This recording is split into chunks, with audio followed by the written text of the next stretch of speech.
Idag ska vi visa hur ni kan göra eget tygvax för att impregnera era friluftskläder med.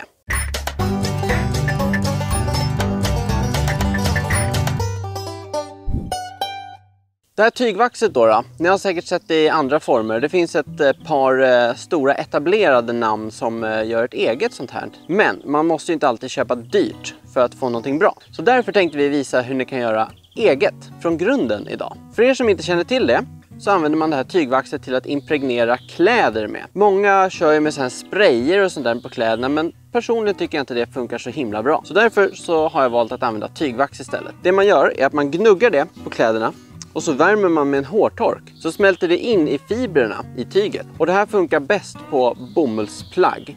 Funkar även hyfsat bra på polyester och bomullsblandningar. Grejen med det här är att ju mer man tar på tyget, desto vattentätare blir det. Men det blir även stelare.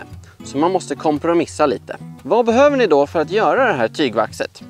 Jo, ni behöver paraffin, bivax, ett kärl att smälta det här i, en kastrull med varmt vatten och en form att hälla ut det smälta vaxet i.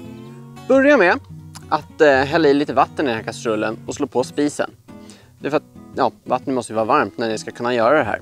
Och medan det blir varmt så ska vi förbereda de andra komponenterna. Anledningen till att vi använder en kastrull med varmt vatten är för att vi ska köra ett så kallat vattenbad.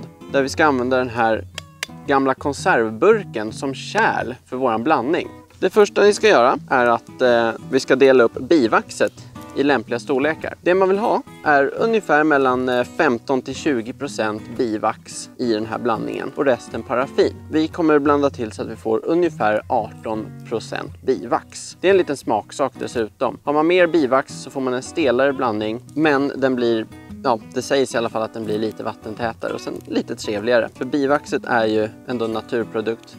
Paraffinet, inte riktigt. Som ni ser nu så har vi delat upp bivaxet i 4 lika stora bitar. De väger ungefär 25 gram styck och det kommer motsvara de här ungefär 18% som vi räknar med att blanda i vår vaxblandning. Ni kan värma kniven som ni skär med under rinnande varmt vatten för att det ska bli enklare att skära genom vaxet. Visst doftar väl bivax fantastiskt? När ni har delat upp vaxet i de här små bitarna så är det dags att ta er lilla konservburk. Det går lika bra med en glasburk också om ni inte har en sån här stor fin konservburk hemma. Så kan ni lägga ner den i vattenbadet. Det är bra om det inte stormkokar här, men vattnet ska fortfarande vara varmt. Så kan ni ta en bit bivax och lägga ner den i konservburken. Svårt va? Det blir svårare. Nej, det blir faktiskt inte. Det här är ganska enkelt och resultatet blir väldigt bra måste jag få säga. Då har vi pingvinparaffinet. Det här finns att köpa i matbutiken faktiskt och kostar, jag tror att det är 15 kronor förpackningen någonting. Bivaxet finns att köpa på bland annat slöjddetaljer, men det går att köpa lite överallt. Då häller ni hela den här, för nu har ju vi ordnat korrekt mängd bivax för att matcha en hel förpackning paraffin.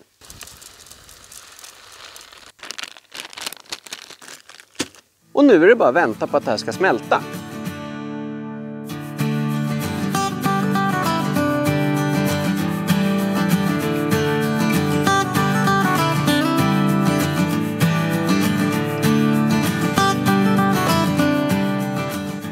Nu har vårt vax smält till sig ordentligt här.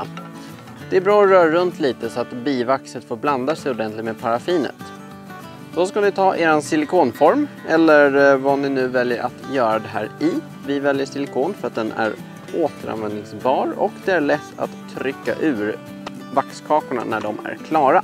Då stänger vi av spisen och tar våra grytlappar. Var försiktiga när ni gör det här för det här är väldigt, väldigt, väldigt varmt.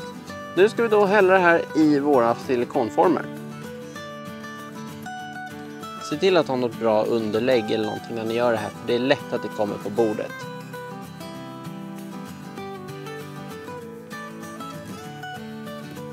Nu är det bara att vänta och låta vaxet stelna. Ni kan med fördel ställa in den här i kylskåpet för att snabba på processen lite.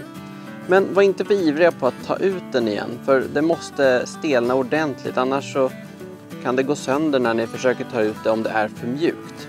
Så ge det lite tid.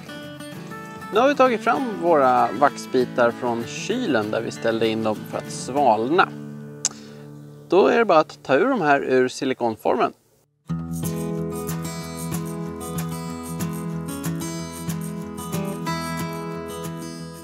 Nu har ni sett hur man gör eget tygvax att impregnera sina kläder med.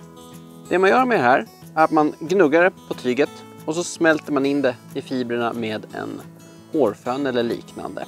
Vi kommer eventuellt spela in en video senare och visa exakt hur man gör. Tack för att ni tittade och glöm inte att prenumerera på vår YouTube-kanal. Följ oss på Instagram och Facebook och kika gärna på vår nya hemsida också, friluftskanalen.se.